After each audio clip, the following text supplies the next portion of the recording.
Hello friends, I'm Joy Chu, a former scientist turned content creator, and the goal of my YouTube channel is to help home cooks become more confident with science.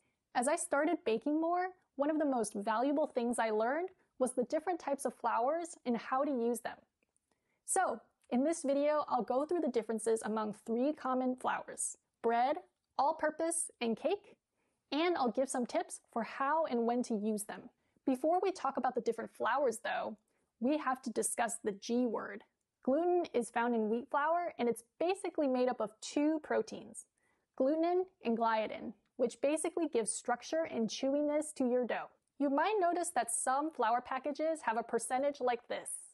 That's an indicator for how much gluten can form in your dough. The higher the percentage, the more structure and chewiness your baked goods are going to have.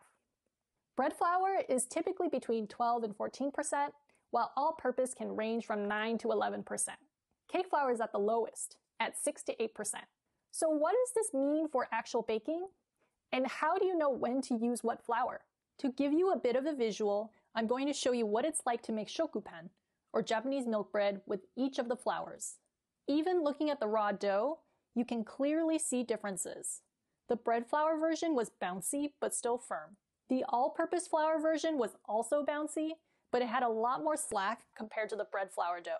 The cake flour dough was less bouncy and also showed some cracking. I baked all 3 doughs in the same pan, so the left is bread flour, the middle is all-purpose, and the right is cake flour. Since the loaves are stuck together, I'm cutting off the joined parts so that each loaf represents only one type of flour. So the first thing this experiment shows us is that more gluten does mean more structure and upward rise. Interestingly, the all-purpose flour version rose the highest. Also, you'll notice that though similar in height, the bread flour version kept its upright structure, while the cake flour version became more squat. The difference becomes more obvious when you look at the interior crumb.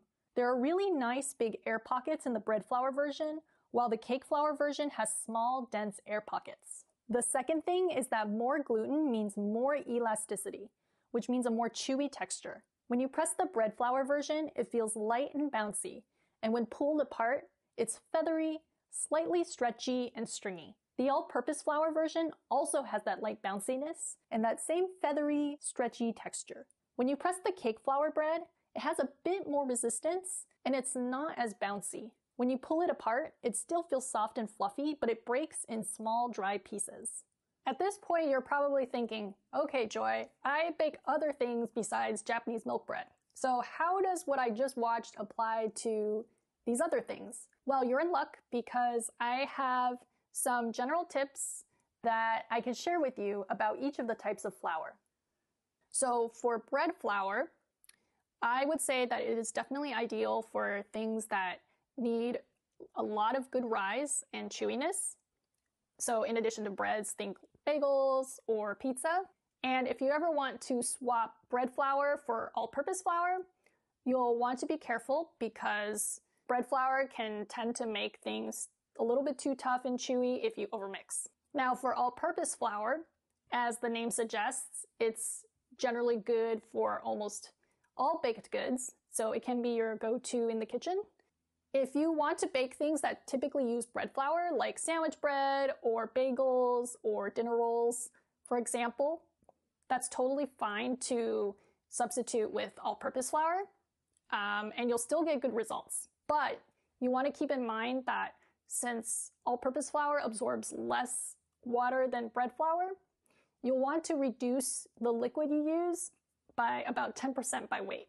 And for cake flour, you'll want to use it for things that need a delicate, more tender crumb, such as cake, scones, or biscuits. You can use cake flour in place of all-purpose flour for some baked goods that you want to have a softer, more cakey texture, but it's not a good idea to use it for things that need to be extra chewy.